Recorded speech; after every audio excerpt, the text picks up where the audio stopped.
Tonight's reading is the first miracle recorded of Jesus. It's the miracle wedding, the bringing together of the spirit and the soul within all of us. Tonight's reading comes from St. John.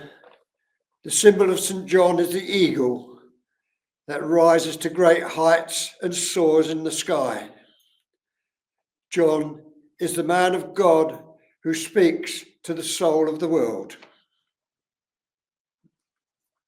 The Gospel of St. John sets out a code of conduct which the initiated cannot help but follow.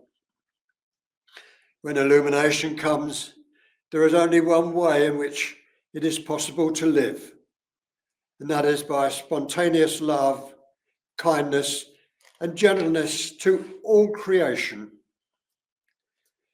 In the reading, chapter 2, Jesus changes water to wine, the perfect mystical marriage between the soul and the spirit, bringing a link with the physical and the soul. As the story goes, I can't think of a better place, such a short time, to demonstrate the teaching. They're always set to reach our inner being, and this only happens when we search for the message or truth. In the science of astrology, the sign of the zodiac Pisces comes under the water element and is said to be linked to the psyche and in mystical touching water, and is always a symbol of the soul. The psyche at all source is like pure water. God always gives us in abundance, referring to the 6 stone water jars, each holding 20 to 30 gallons of water. It is understood that he infused all 6 jars, as he did not tell the servants which jar to draw some out. Further evidence of water in the soul was when Jesus hung on the cross. His side was pierced by the soldier's spear, and water and blood flowed from the wound. This was another symbol of the mystic marriage, the marriage of the psyche or the soul and the divine spirit, the soul.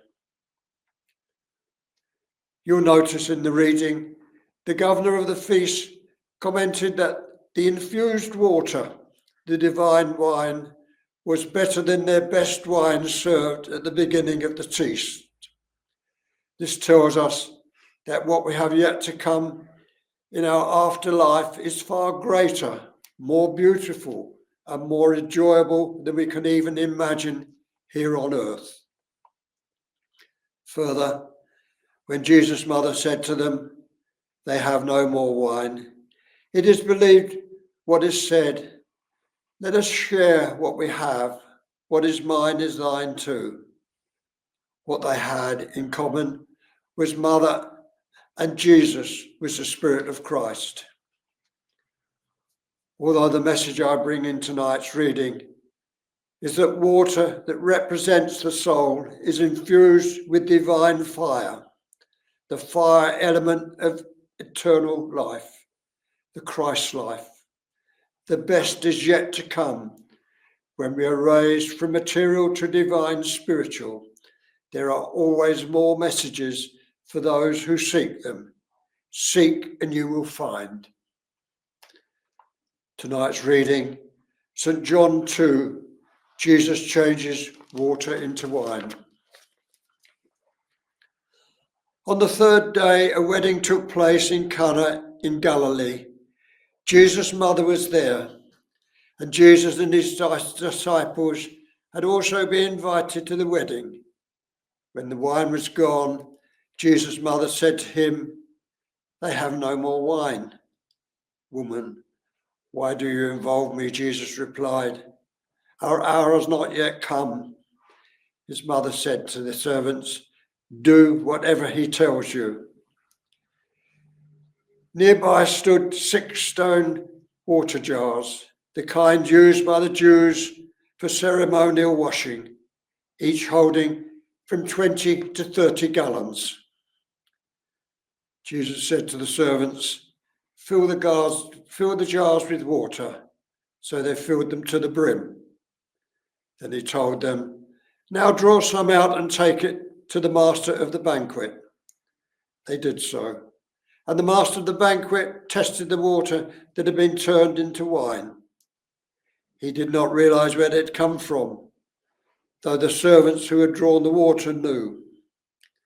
Then he called the bridegroom aside and said, everyone brings out the choice wine first, then the cheaper wine after the guests have had too much to drink. But you have saved the best until now. What Jesus did here in Cana of Galilee was the first of the signs through which he revealed his glory, and his disciples put their faith in him. God bless that reading. Thank you.